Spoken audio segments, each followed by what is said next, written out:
Welcome back, everyone. Final episode this week of Knowledge About number 32. Very fittingly, this is episode number 132. Talking about iOS 14.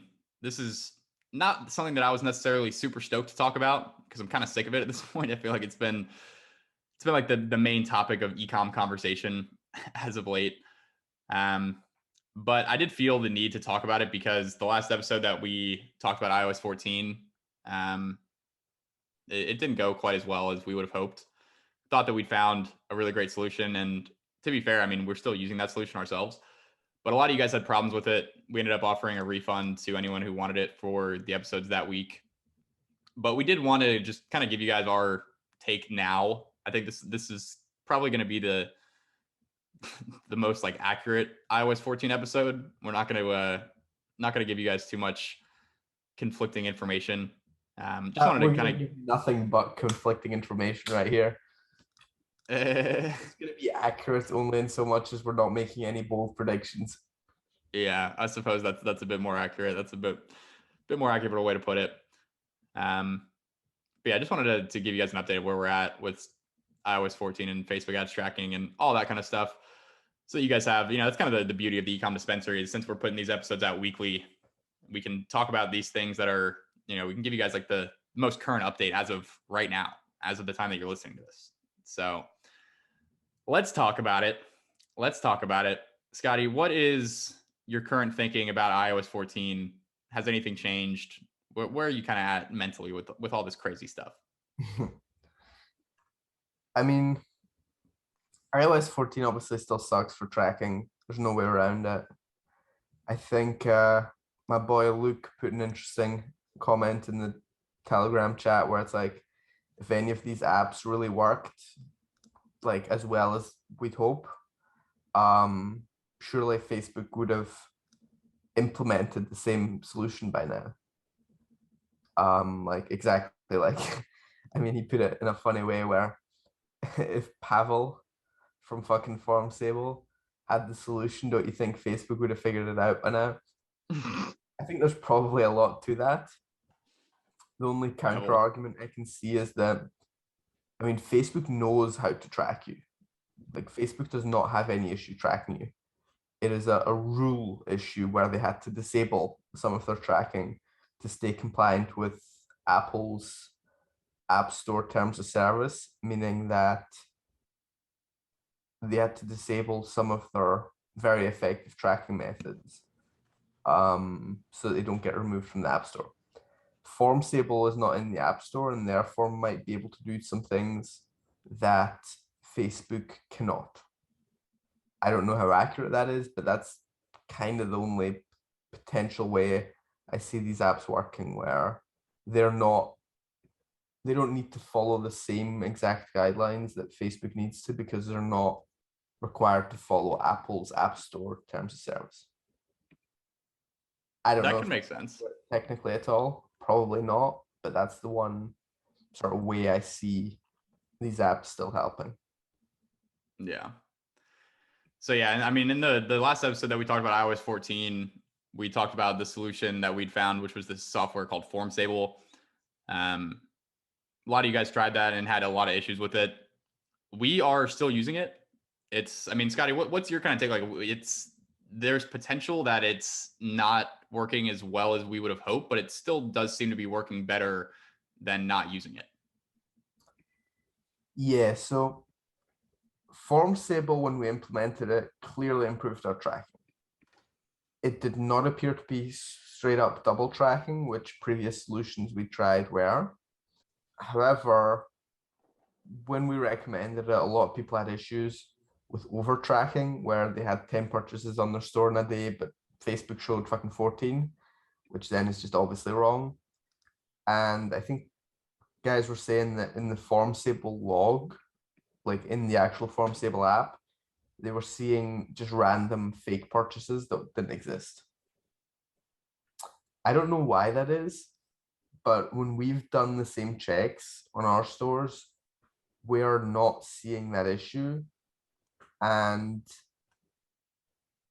we are seeing increased tracking since we're using Formstable, and the info in FormSable, it's not 100% accurate, but it's not creating false fake purchases for us, nor is Facebook's events manager pixel tracker thingy tool, don't know what they call it these days, is also not recording random fake events. So that gives me the confidence that FormSable isn't doing something super, super weird, and our tracking is higher than it used to be. Tracking is higher than it is for other people I'm talking to. That's why I'm sticking to FormSable for now. I cannot, in good conscience, recommend other people do it, but for our own business, it does seem to be helping. Um, I think it's more likely to be helping than it is hurting, so we're keeping it. For now, for sure.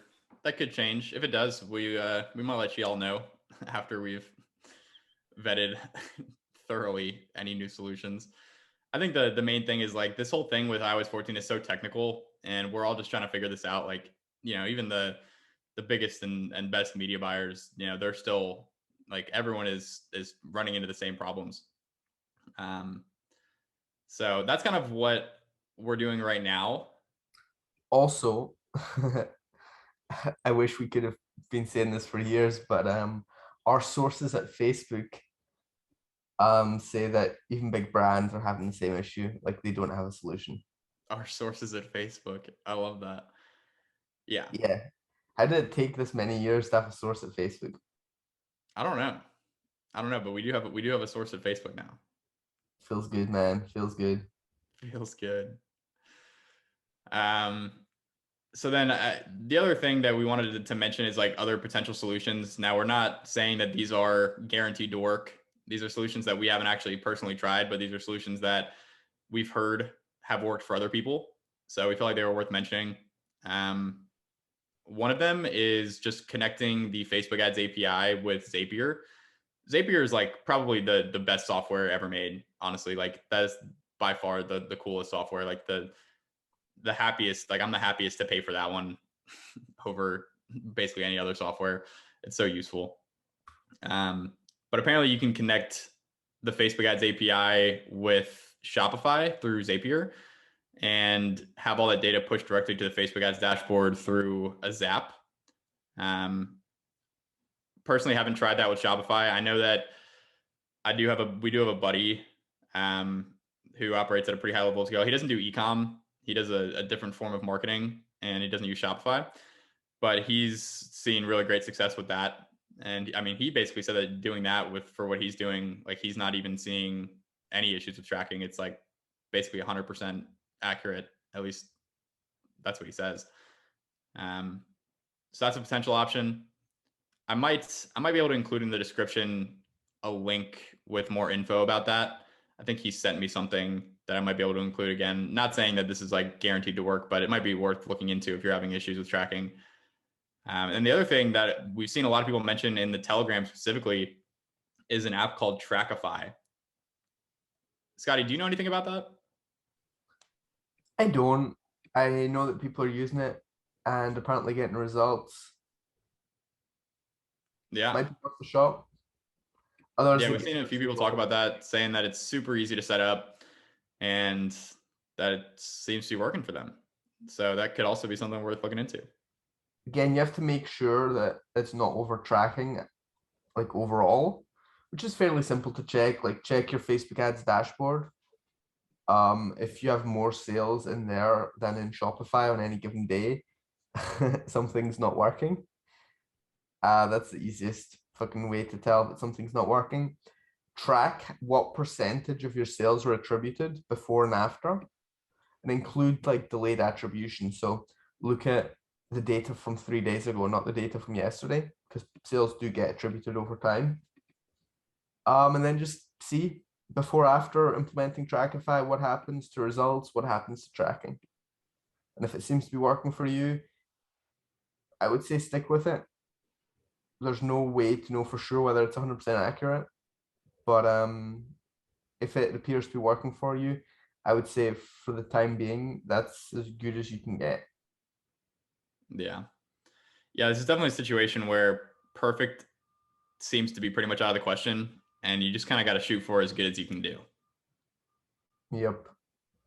Yep. I would also say if you're fairly new or getting a small number of sales, UTMs are still an option so that at least you can see what ad sets or what ads you're getting sales from. So you make Facebook pass the ad set and the ad info through to Shopify or through to Google Analytics, whatever you use, via UTMs.